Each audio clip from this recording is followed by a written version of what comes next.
see.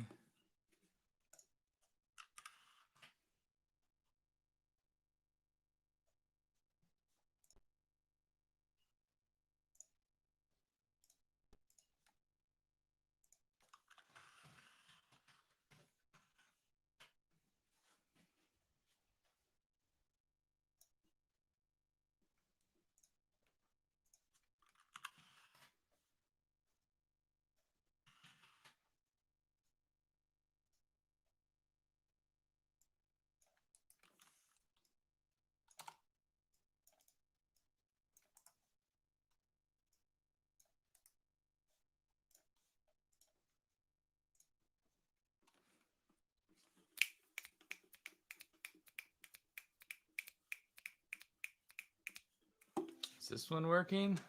Changed some, had some security thing on my webcam that might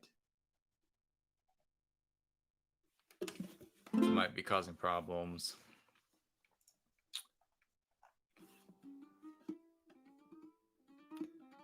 We have a yay, that's a good start. Oh, what a nightmare.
Oh, there we go.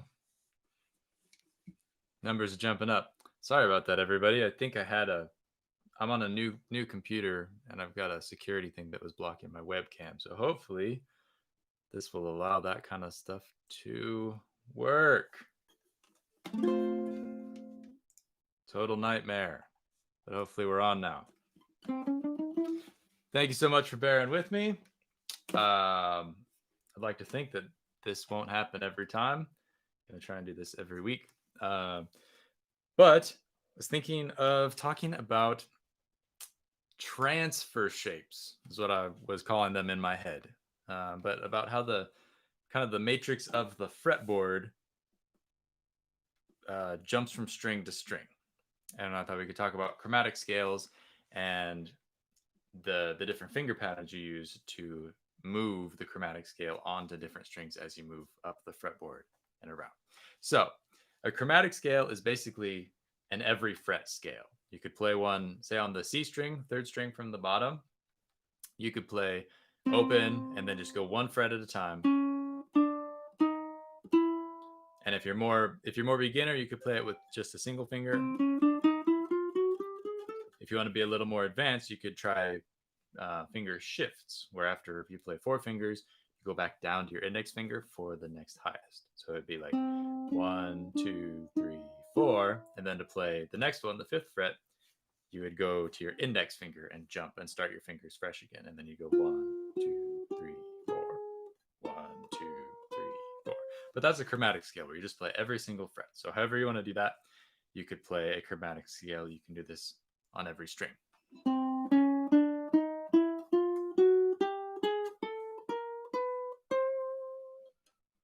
All right. The trick, though, I mean, that's fairly straightforward and easy. The trick is taking that and moving it across the ukulele, because no one wants to play a melody or a solo all on one string. You can, there's nothing wrong with it, but as far as efficiency goes, it's not super efficient. So when you get to a place of wanting to learn your fretboard, knowing where the other notes live is why knowing the fretboard is so good, but also why it's so challenging, is because these notes happen in several different places. And so what I want to show you is how you could take that chromatic scale and move it and play it either on the C string or on the E string or on the A string, but also play it on different strings at different points along the scale. So for instance, I could play up and down a string just like I did, or I could move on to the next string towards the floor. Right, and I'm still getting that chromatic line of hitting every note in the Western scale all the way along as I go. And the trick to doing that is this. On the C string, if you use your pinky on the 4th fret, and on the E string, you play the 1st fret with your index finger. There's a two fret space between your fingers. That is how you get your next half step on the next string down without having to go up one more fret. So if you wanted to stay in position without moving up and down the fretboard, that's how you do it. Is so you have half step, half step, half step, half step, half step. And so to get that half step movement onto the next string, that's what you're going to play. Is you play pinky on the 4th fret, index finger on the 1st fret with a 2 fret gap in between. And from there, you can continue up. And so that's fine, but you don't necessarily want to always switch the chromatic scale in that position. And the cool thing about this is you can switch to the next string at any point along the line. You could play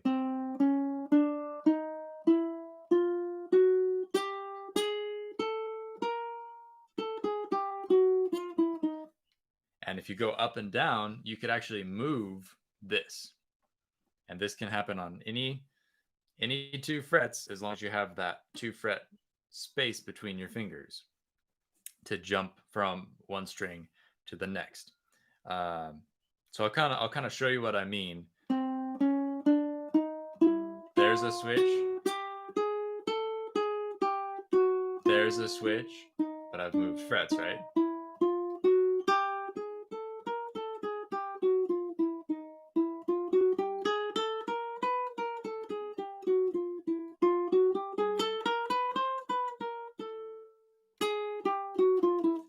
I can either play down 1 fret, or I can play to the next string towards the ceiling, going down. I can do the reverse if I'm going up. If I'm going up, I could play the next fret higher, or I could jump to the next string towards the floor.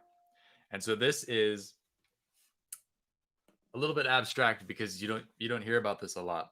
But I saw a really interesting video for guitar. Improvise for Real, I think was the channel, but it was really it focused around this concept in that you don't need to know much theory or really much about music. It's kind of a beginner entry level concept, but just the fact that you could switch between the strings and know where the switch happens on the scale line really allows you to play anywhere on the fretboard without actually memorizing the notes or knowing exactly what you're doing. So that would be really good practice, is to play the chromatic scale anywhere really, but try and internalize this, because this is your half step jump on the 2 middle strings.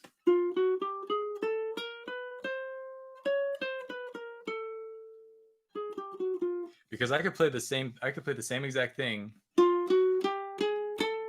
I could play those 5 notes there. And that last one with my pinky, I have to reach up. If I didn't want to reach up or I wanted to switch strings, I could just move it to the next string towards the floor by using this interval. This is always going to be a half step as long as you're in G, C, E, A, or even D, G, B, E, or English tuning, what have you. That this third distance between the C and the E strings means that this shape is always going to be a half step apart.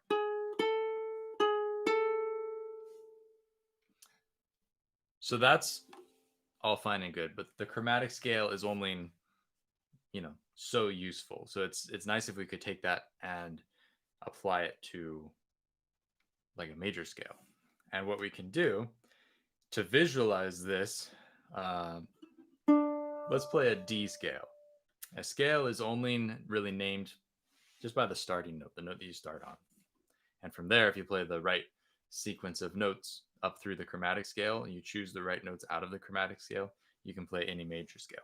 So in our case, we have the half steps that we already played as the chromatic scale. That's just every fret. And if you go from one fret to its neighbor fret, that's a half step. If you go from one fret and you skip a fret up or down, it's called a whole step. And that would be the distance of jumping, kind of like taking a high step over one fret in the middle. And so a scale is made up of different amounts of whole and half steps, right? So if we have a chromatic scale, it's all half step, half step, half step. If we had, there's actually something called a whole tone scale, which is whole step, whole step, whole step. It sounds kind of funny. Let's see if I can play it. It's sort of got an interesting sound. It's actually the in the intro to "You Are the Sunshine of My Life," right? You are the sunshine of my life. However it goes. I've played that in a long time, but that's like a practical application of how that comes into play. But that's a whole tone scale because you're just using whole steps. You're skipping a fret to every single note. So if you were to play a whole tone scale from D, you'd go up 2 frets, up 2 frets, up 2 frets, right? And then same thing down. You'd skip down 2 frets.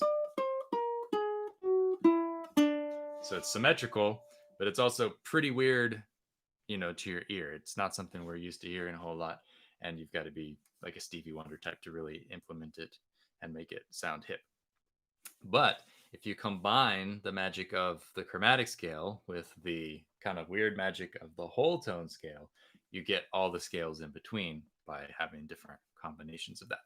So a major scale follows a certain pattern: whole, whole, half, whole, whole, whole, half. I've heard of people say it's whole, whole, half on both sides, but with a hole in the middle. Okay. And so if we just work our way through that whole, whole, half, whole, whole, whole, half, 2 holes, half, 3 holes, half, then you're going to end up with a major scale. If I walk you through it, it might be a little easier to see. Let's do it on the C string, just so we get a full span, even for folks playing like on soprano ukulele, you can follow along. So from C, you're going to go up 2 frets, right? The whole step skips a fret because that's our first movement, is whole, whole, half. So whole, C to D on the 2nd fret. From D, we have another whole step going up 2 frets, skipping a fret. And then there's the first half, whole, whole, half. And so that is the F note, just up 1 fret, because a half step is 1 fret. Whole, whole, half. And then we have 3 holes, F to G, then G to A, and then our last whole step, A to B, and then a half step to finish it off, and we go back to C. So you can visualize the spacing if you count your way through the frets. And this works for any scale. It's starting anywhere. That is one nice thing about a stringed instrument with frets, is that you can really visualize in a linear way how the whole and half steps work to create scales. Whereas if you're on a piano, you have some white keys and some black keys, and piano's good for a whole lot of things as far as learning theory. But in this case, I think a fretted instrument is a little bit on the stronger side. So again, to play the basic C scale, you're just going to go whole step, half step, whole step, whole step, whole step, half step, whole, whole, half, whole, whole, whole, half. So if we apply that to the chromatic movement that we've been doing, instead of playing the C scale, all on one string, we could use our transfer shape, that's what I'm calling it. We can use that to move the scale onto the next string without needing to know where any of the notes are. Okay. All we're going to do is that when we get to our half step, because this is a half step shape with the 2 frets in between when we transfer strings in the middle, right? If we get to a half step and our next note is a half step, we can play this and we know we're going to the right note in the scale. So for instance, C, D, that's a whole step, to E, another whole step, and now the next note is a half step. So from here, with our pinky in its current location, you could just play the transfer shape on the E string to get yourself onto that next string, and you just continue the scale from there. And so after we've done our first half step, now we're on F, we can go whole step, whole step, whole step, and then half step. Let's try, you can try going backwards too. So you have a half step, and then you have a whole step, and then a whole step, then a whole step. And our next one is going to be a half step. So going down to that, you would bring your pinky up so you have 2 frets in between. That's your next note in the scale. And then the second fret, and then open. Right?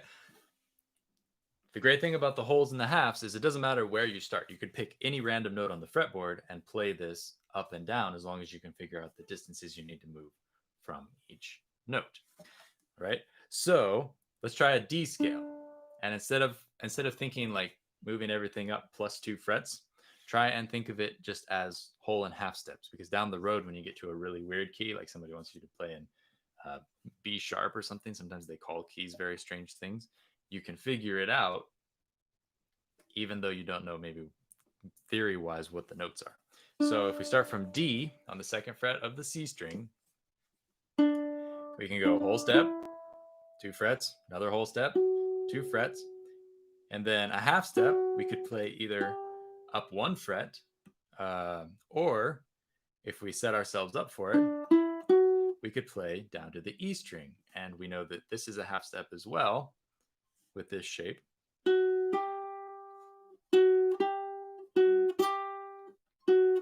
It's the same thing. And if you wanted to, you could shift up. If you didn't want to, that's fine as well. And then from here, whole step, whole step, whole step, half step. And so I think that the next logical place that we could move to would be, so what's the transfer shape going from E to A, right? And for that, it's going to be 3 frets in between, right? Why is it different? Why? Why must it be different? Why can't anything be easy? Because of the way the ukulele is tuned, the top 2 strings are a 4th interval apart. That means if you count up through a scale, you'd have 1, 2, 3, 4 notes before you got to the next string. So it could be G, A, B, C. It's 4 notes starting, counting where you start and stop. So G, A, B, C. So you have a 4th there, and then C to E, C, D, E is a 3rd. And then if you go from E to A, E, F, G, A, 4 again. So on the 2 outside strings are 4th intervals, and the 2 middle strings are a 3rd interval. And so because of the nature of how those intervals and the string distances from each other offset, you have to compensate by changing your fingerings across the strings as you move from one set to the next. So on the 2 middle strings, you get this with 2 frets in between, but on either the top 2 strings or the bottom 2 strings, you need 3 frets between. I know this is a little bit of a stretch, so if you want to practice it, you could mess around with it higher up on the fretboard.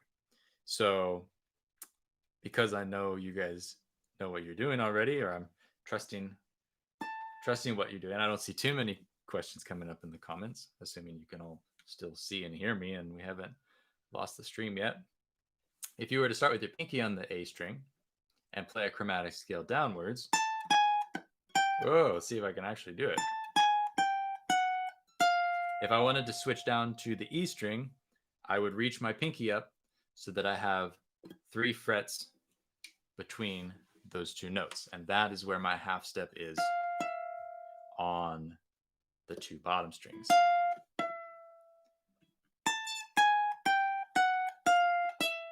Same as just shifting down 1 fret, but instead of shifting down 1 fret, I'm moving to the string closer to the ceiling. We could do the same thing. I'm on up here just because the frets are closer together. You don't have to stretch your fingers as far because the 3 fret span down here can be a little bit tough for beginners. So if you play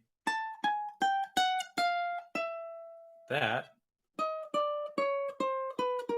down to wherever you feel like, you could transfer to the C string next. And to do that, all you do is reach your pinky, and now you have a space of 2 frets between. So,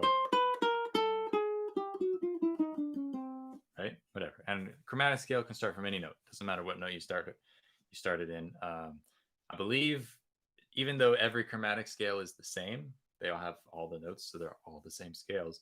I believe you can have like a C chromatic scale where you start and stop it on C, or an F chromatic scale where you start and stop on F. But for most of us, it doesn't really matter what the heck chromatic scale you're actually playing because you're just playing all the notes all the time. So let me show you a couple more examples of moving between the strings and the differences in the finger spacing. Okay, so let's start from D just because we can and go back to our chromatic scale. Well, I feel like shifting up. So I'm just going to get my 2 fret spacing there between my fingers and move down to the E string. Well, I feel like moving to the next string. So now I'm going to reach for a 3 frets spacing between my fingers and go down to the A string.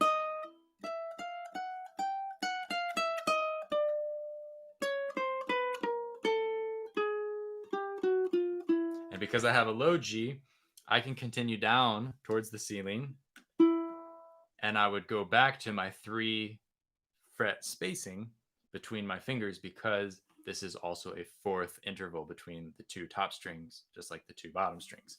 So if I go,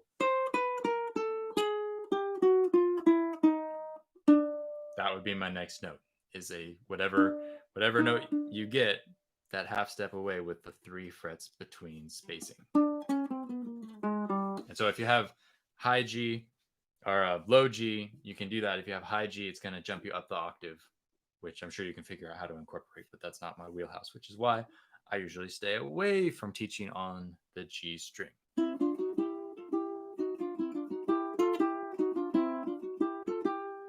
Take it easy, Alexis. Thanks for tuning in. Thank you for the Christmas wishes. Hope everybody out there is in their holiday spirits as best as possible. Okay, any questions about any of that before we get too much more rowdy on jumping into actually applying that to a major scale? Because I know it's like super simple, but it's also, to play it takes a little bit of practice to make your fingers do those stretches and to get used to playing from your pinky to your index finger. That's not something you're forced to do a whole lot, but I'm one of those teachers who like forces you to do the things you don't really want to necessarily do.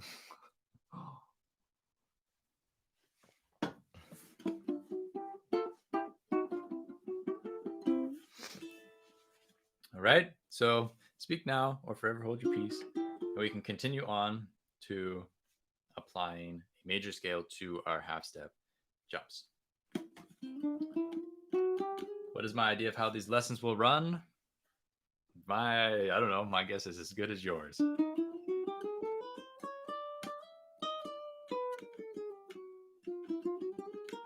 Okay, so this is random sidetrack questions and answers. Is there a genetic ceiling with uke talent?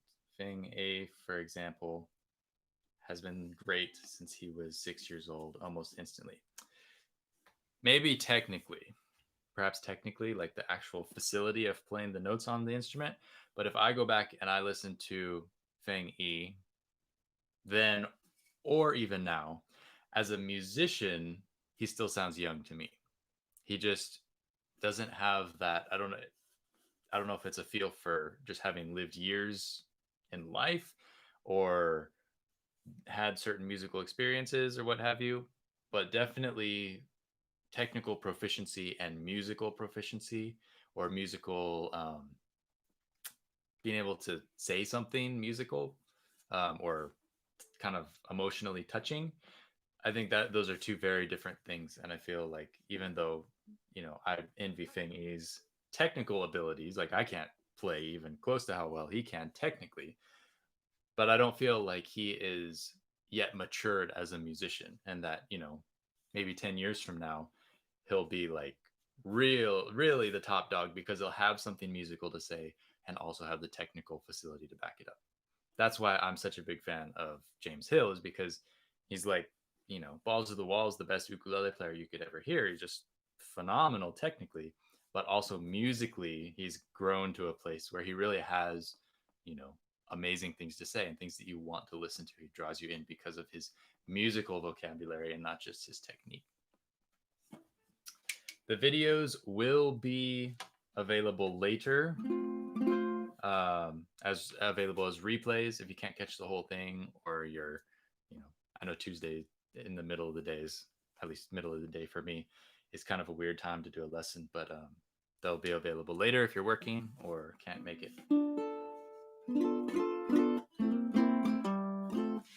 Let's get back to our transfer shapes. Yes, that's what we were talking about. So if we jump back in, now we have a transfer shape on the two middle strings with a 2-fret spacing between your fingers and a spacing with 3 frets between your fingers. Right?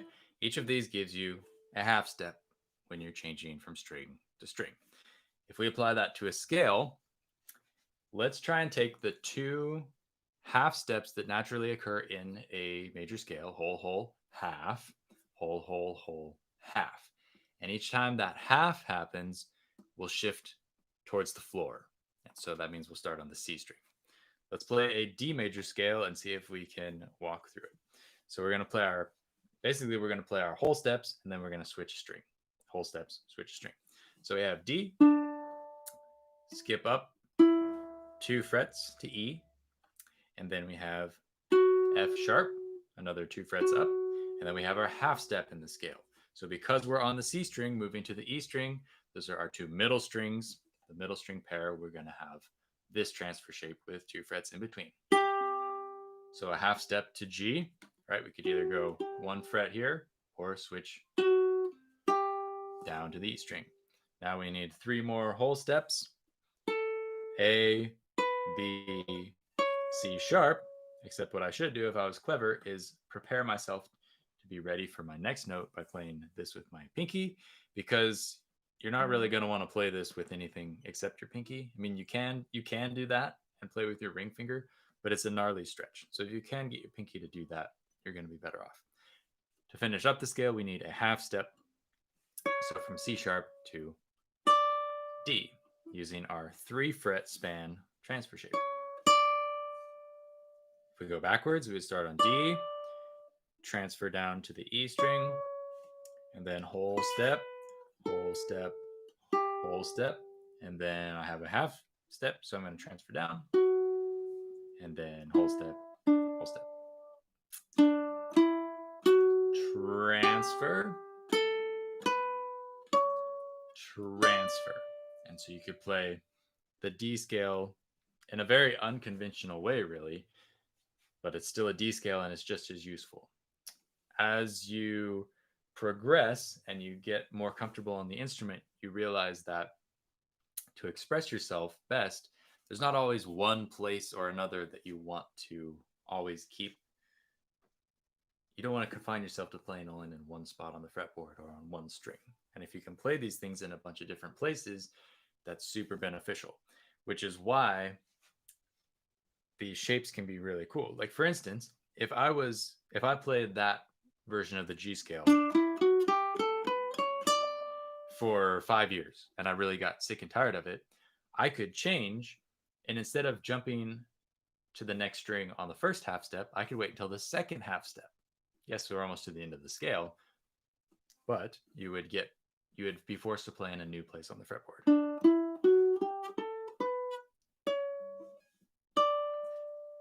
Right? And so again, I'm still on the two middle strings because I never switched up in the first place. So I have a 2-fret spacing here.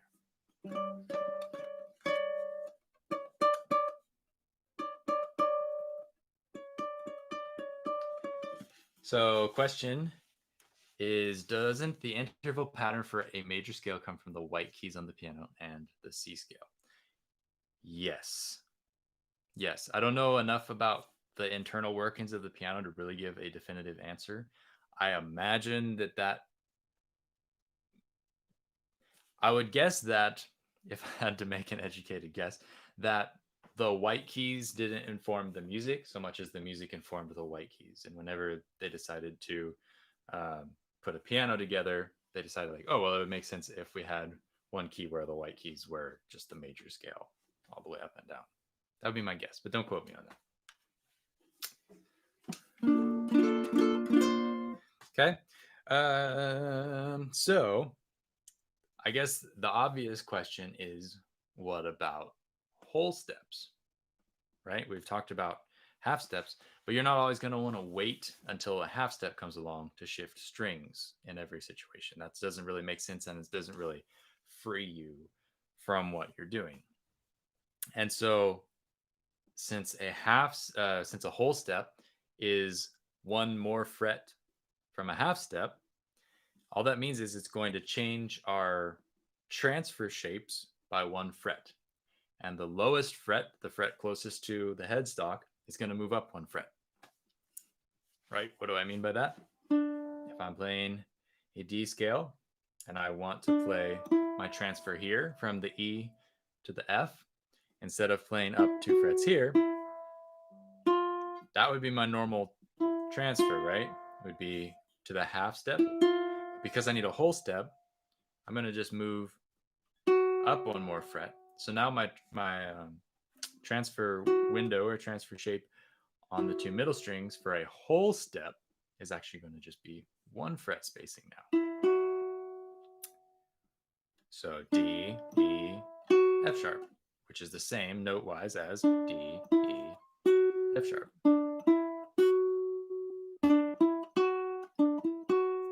Okay, so just to try that, let's continue up the D scale from there. So D, E, F sharp, half step to G. We have to use that G because there's no, our string isn't low enough to get our half step transfer onto the A string yet. So G, A, B, C sharp, and then we could transfer down on the half step to the D. That's our transfer. That's a whole step transfer when you have only 1 fret in between the 2 fingers. Okay, so let's try it in a different place in the same scale. So the first one that you might think of is, well, there's a whole step from the first note to the second note in the scale. So you could just go D to E, right? That was pretty obvious. And continue on your way there. But if we try and go up higher, so we're actually using our fingers. And since I don't want to necessarily change from the G, well, yeah, let's change from the G because that's going to be our next half step. So whole, whole, half, and then we have another whole. And so in this case, we could transfer to the next string with a 1 fret spacing.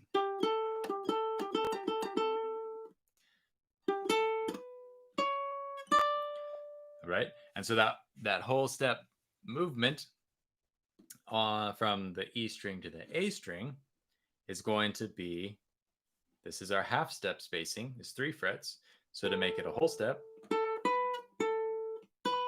we're going to adjust that so now that it's 2 frets. And so this is the one that'll be confusing, is that the half step on the 2 middle strings is 2 fret spacing, but then the whole step shape on the 2 bottom strings is a 2 fret spacing as well. So that'll be slightly confusing for you to figure out. But your ears will tell you the moment you're wrong.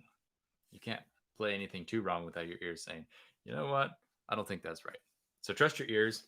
And if you're not sure, try adjusting one way or the other. Now let's try and work the D scale across all three strings.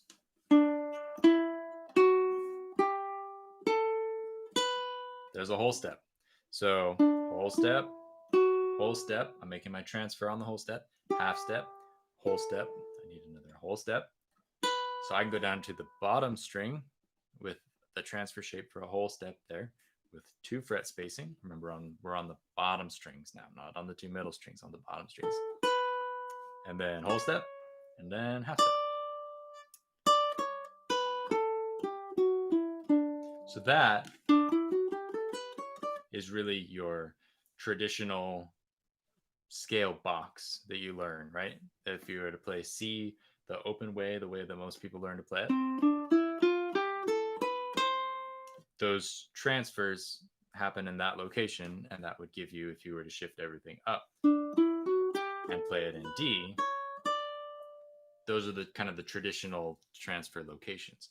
But by swapping out the locations of when the notes switch, that's where you start getting more unconventional scale shapes and give yourself elbow room and freedom to kind of figure out your own version of the scale.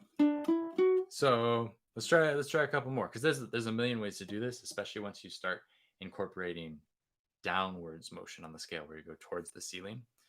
But I'm just going to see if I can fart around and come up with several different obscure transfer points. And practicing as many different transfers as you can is going to be hugely beneficial, and just having lots of options as you play through something and being able to just do whatever you feel like and follow your ears on the scale, rather than being a slave to, like, oh, what notes do I know? And I don't think I know what that is, so I'm just going to avoid it completely. Just, figure out what note you need and where it's at. And using these shapes that I've shown you, you should be able to figure out where anything you need is, hopefully, without maybe knowing it. Like, oh yeah, dang, I know exactly where an F is. If you are playing in a scale that needed an F note, just by working your way through it and deducing where you're at, you can figure out where that note is, even if you don't have it memorized in your head. I don't know why I've been wearing headphones this whole time. There's nothing I'm listening to. Okay, so on the D scale, we have whole, whole, half, whole. And then I'm going to need another whole, so I'm going to switch here. And if you want to extend the scale into more octaves, that would be interesting for figuring out more options for transfers. So from here, I'm on a D. I need a whole step next. I could do the whole step transfer on the 2 bottom strings. Right there, I could transfer down. And I could transfer down again if I wanted to be really weird. That's a half step there from D to C sharp.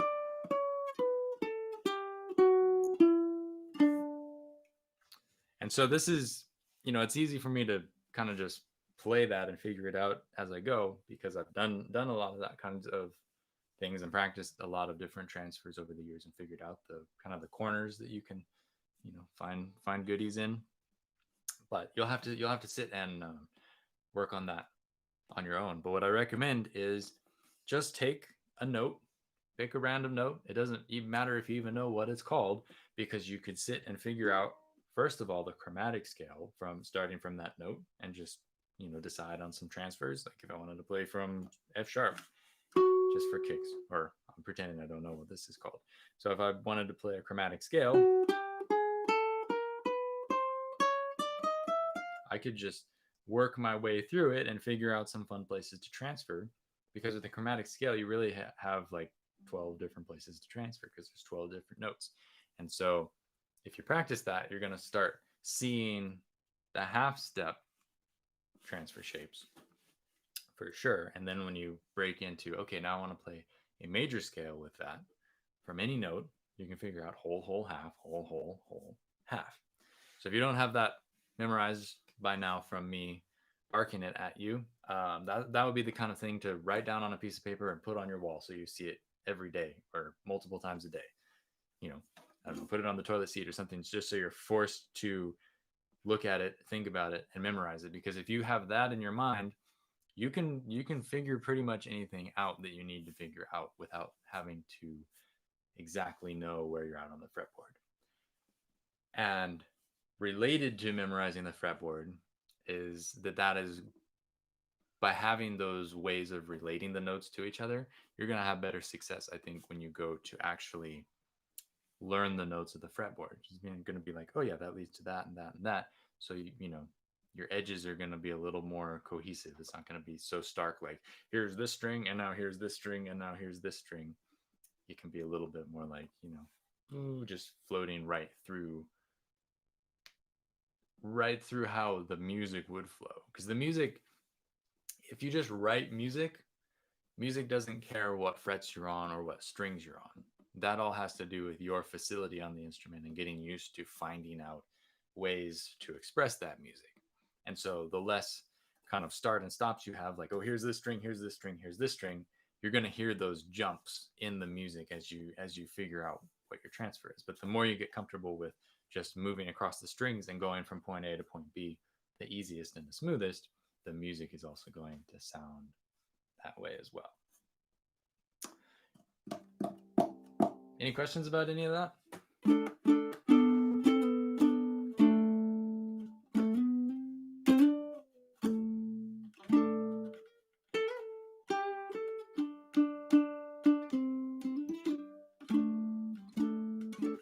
Because the next step from there would be to kind of like apply that to a simple song, which I don't have a super great example in mind, but I'm sure we could figure something out that would be useful.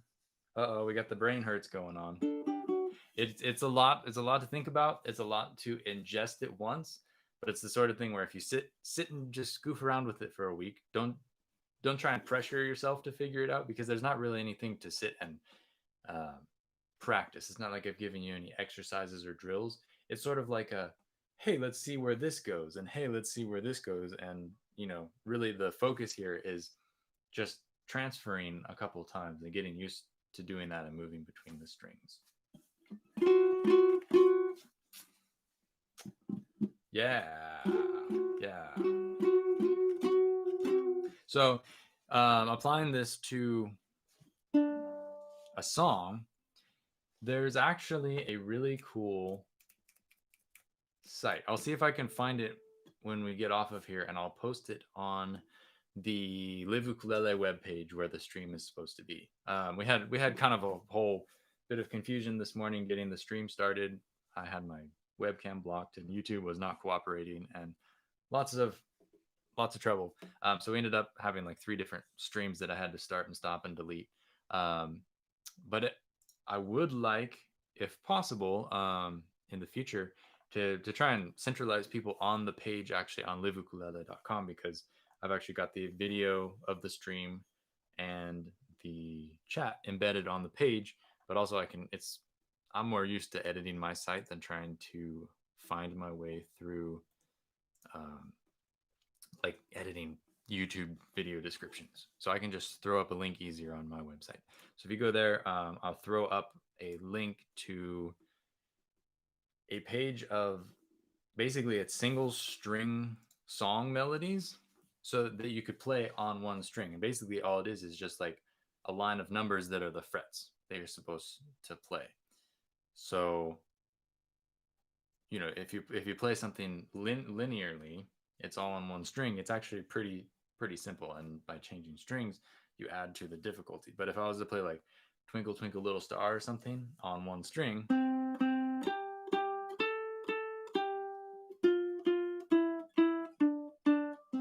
that's on the C string. I can play that same exact fret pattern on any string, and it's universal. All that changes is the key.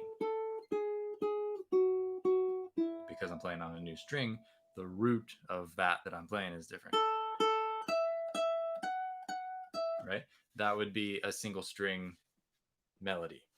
What you can do though with those, if you go and find a melody that you like on that site, like I said, I'll post a link up, is you could figure out how to adapt it for not being a single string melody and adapt it for string transfers and practice putting those notes in different places so that instead of a single string song, you have a two string song or a three string melody.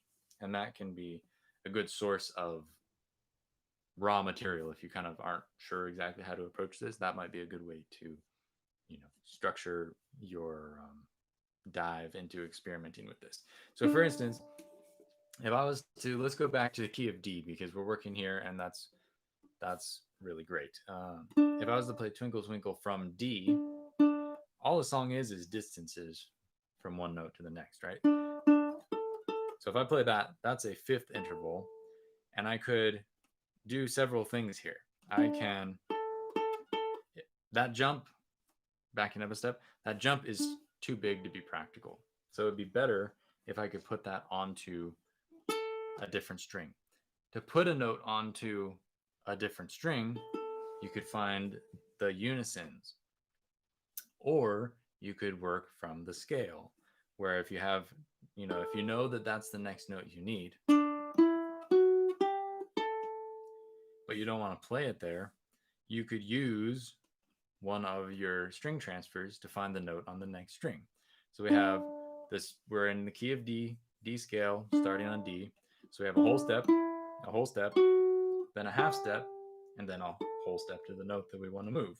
So if we were to take our whole step string transfer from the note that precedes it, right? For a whole step, we only have one fret in between our fingers. We could play it here. So now your melody would go, because we figured out how to move it from its current location. If you want to be fancy, you could memorize, there's also string transfers for unisons, which would be basically like X equals X on the fretboard. And if you want to sit and figure those out, you can. It's just because what we were doing before was a half step. Like a whole step, we went up, we shrunk the gap on the string transfer shapes by one fret. To play the unisons, you would actually expand it by one fret. So it's a little bit more of a finger stretch, but it can be useful for when you're trying to find that next note. And then if I was playing in a line, I would play here, but because I know my string transfer, I could play it here. That's the whole step string transfer on the two bottom strings.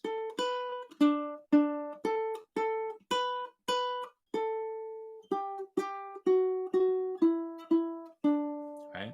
So if you sit and play around with that, see what you can come up with, see if you can adapt some melodies that maybe you already play kind of in a linear fashion, move them around. Like a lot of times what we'll do is if you play something, you play it in the lowest position and then you hop your way up the last string, right? That would be like a C scale going 2 octaves, but you play almost all of it on the bottom string.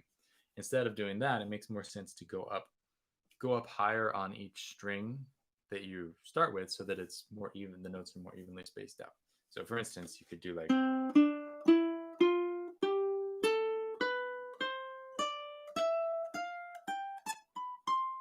and move your transfers up so that instead of playing only 2 notes on one string, you're playing like 4 or 5 notes on each string. And when you go at the end of the day, it kind of balances the scales a little bit, and you can move in more of a diagonal up the fretboard as opposed to just like, down and then turn. When does that take a left at Greenland? Something that the Beatles said.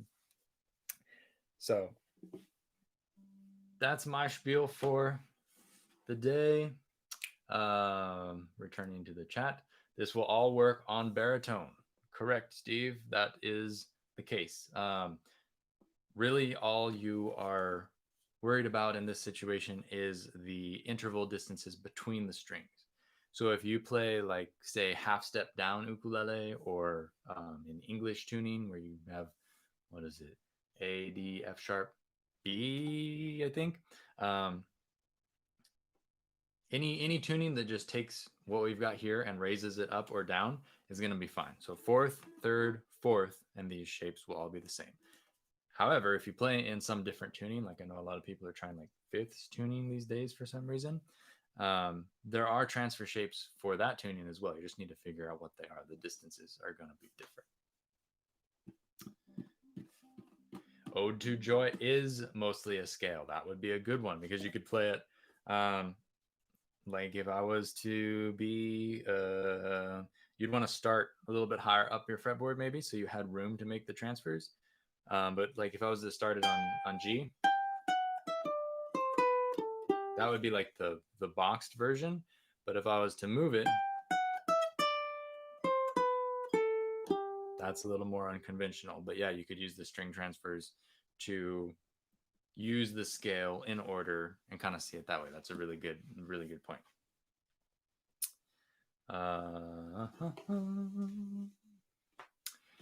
The first 3 live streams were duds. There was no content in those because I was just troubleshooting, trying to figure out why the heck my stuff wouldn't work. So you will not find those. This will be the first of the weekly live stream. This is going to happen every Tuesday until I get bored or run out of ideas, or maybe the pandemic ends. So it might be here a while, but if anything, I've been feeling like this would be a good thing to do, good way to give back and give some people some things to practice and work on. California tuning in. Thanks for tuning in, Stuart.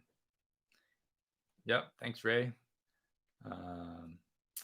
The link for next week's lesson, I'm going to try not to spam my newsletter list with weekly like, hey, we're going live. Hey, we're going live. If anything, I'm going to make sure to put in the description of this video the link to Live Ukulele, and each week I will just update the embedded video in the embedded chat so that every week on that same page it will be the most current live stream that's going to be happening. So if you just tune into that page, it's liveukulele.com/lessons/live-stream, and that will get you the most recent one every week. So that would be the one to bookmark.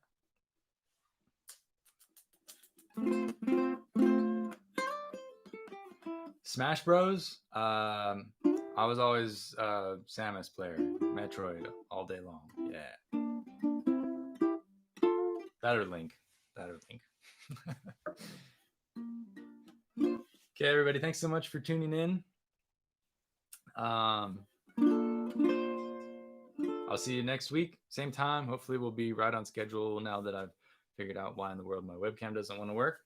And yeah, bookmark the page on liveukulele.com, and I'll catch you next week. Dark Samus for sure. Okay. Be safe, everybody. Take care of one another. Aloha.